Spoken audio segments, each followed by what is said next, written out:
So 33 was still moving real slow. I definitely think she's sick. She's over here now. This one is really close to having a calf, I think. And I got this one now.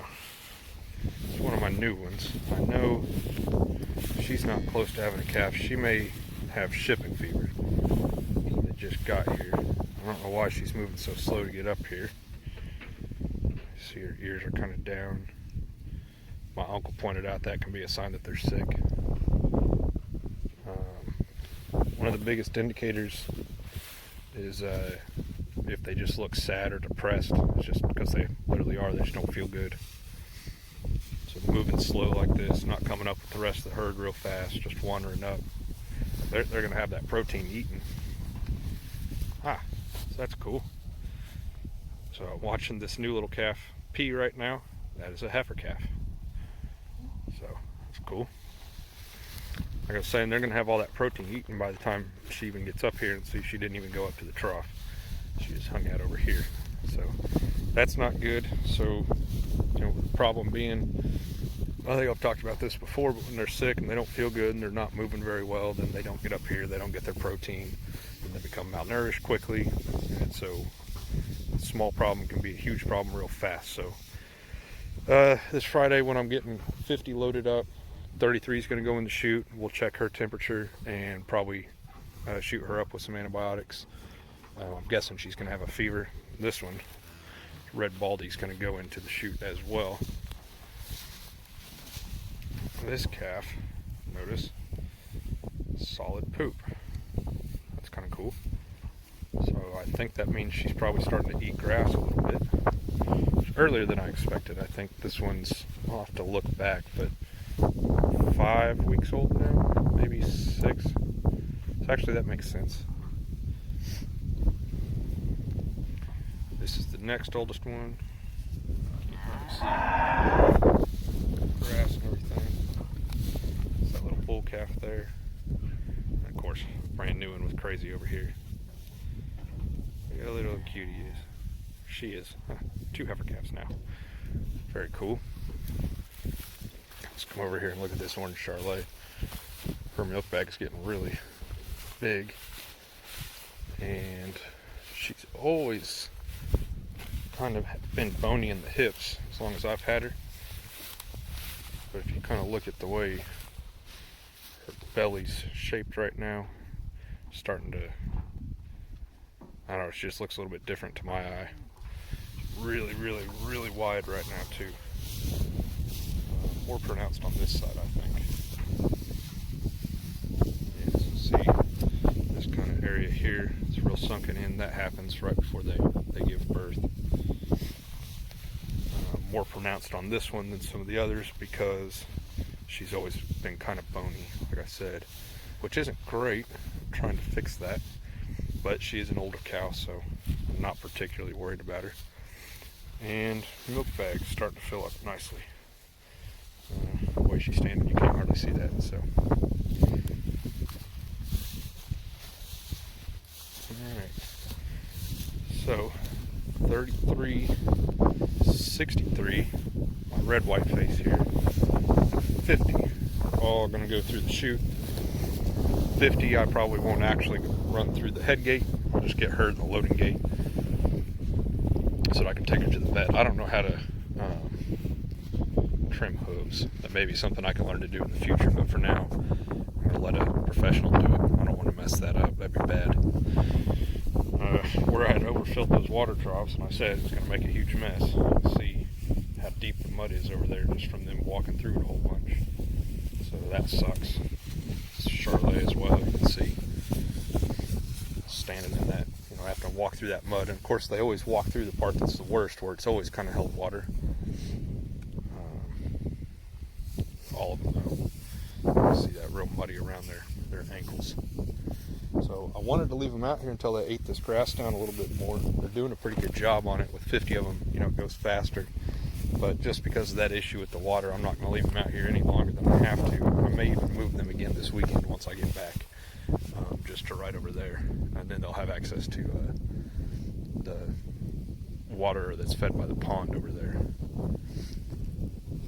So more days out here, but I don't like them walking around in that mud though. So that's just kind of asking for hoof problems, hoof rot and stuff like that. Don't want that. So,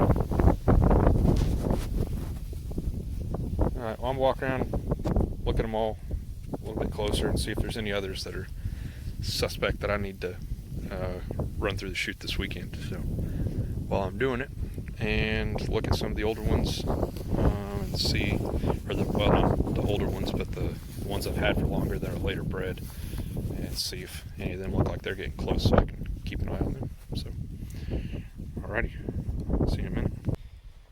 Okay, so the other day I had a couple cows that I said looked like they were sick because they weren't coming up to feed, and their ears are kind of low and they just look kind of depressed and sad, which is an indicator that they're sick. And so I was going to get them here in the chutes, or in the pens. That's where I'm at. You guys can't see much, it's dark, got dark on me. I was going to get them in here tomorrow whenever I go to load up number 50 to take her to the vet appointment, but we were supposed to get like 3 inches of rain tomorrow, so I went ahead and ran them through the chutes this evening. Got them in the head gate, took temperatures on both of them. They both had a fever of over 102, so they got antibiotics. They're all still up in here with me. Generally, tip from my uncle, if you leave one cow in here by herself, they'll freak out. They don't like it. So I got a couple of them in here. You can't see that. So I got number 33, which is the first one that I'd said looked like it was sick, and then number 63, which is the new red face, or red white face. One of my new ones. So she probably just has shipping fever. 33 probably had pneumonia because she's been out here for quite a while, so shipping fever doesn't make sense. But in this time of year that happens, usually with calves. So I don't know, we're going to keep an eye on her over the next couple days, and by the end of the weekend, if she hasn't made some improvements, we're going to be calling the vet back. So so that's done. Both of those got LA200, and I did give them a double dose so that I don't have to give it twice. So I'm going to leave them in here overnight, and then whenever I load 50 up tomorrow afternoon, I'll kick them back out in the pasture. So I was about to fill their doer up, but then I remembered we're supposed to get like 3 inches of rain tonight, so I don't think I'm going to. It's about half full anyway because we got some rain today. So it's going to be miserable tomorrow, loading cows in the rain, and the bummer is I can't get my truck in here because of the rain. Everything's all slick, so I got to take the tractor, and my tractor does not have a cab on it, as you know, so I'm gonna be drenched by the time I get in there. Frog togs help quite a bit, but these ones are old. They leak, so it's not perfect. So it's just gonna be kind of a bad day tomorrow, I think. So anyway, I'm gonna go get some sleep, and then we're gonna do that tomorrow.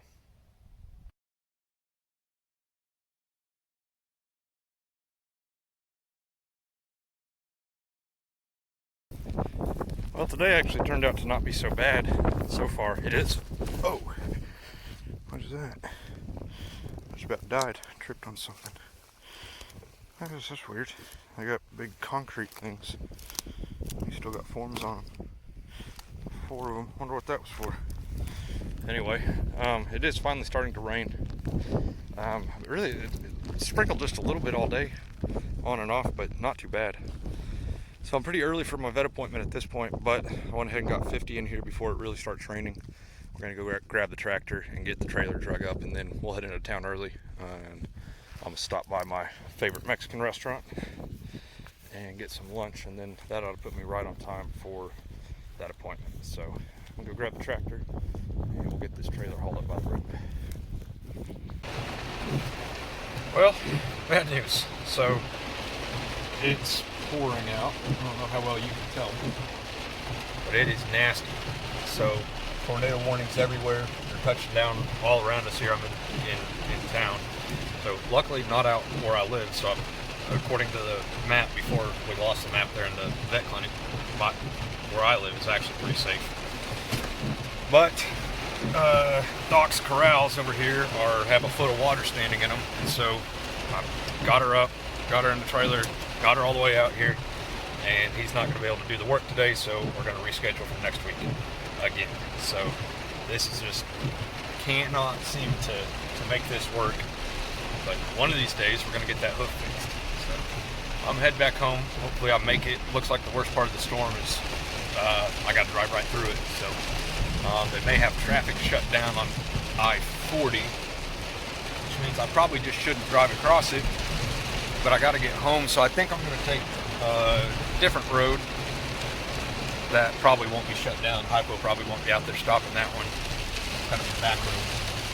It'll take me a little bit longer to get there, but I shouldn't run into any traffic stops. So on my way into town, I did see a whole bunch of hypo, patrol cars rolling out that way. So I'm guessing they're going to have traffic shut down at the moment.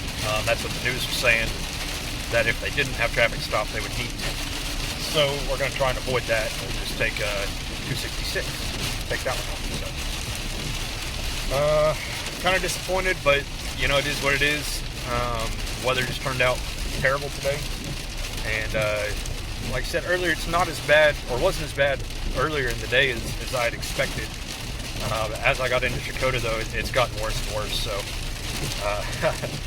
I kind of drove into the worst part of the storm, I think, getting here for the vet clinic. So anyhow, we'll get it taken care of next week, hopefully, if the weather cooperates. So tomorrow we're supposed to have snow and sleet, and so not only are his corrals here at the vet still going to be full of water, but then it's going to start to freeze, and it's not going to work. So oh well, that's the way it goes sometimes. So we'll see you later. I'll probably go ahead and post this video, and then we'll try and get another one whenever I actually get her taken care of. So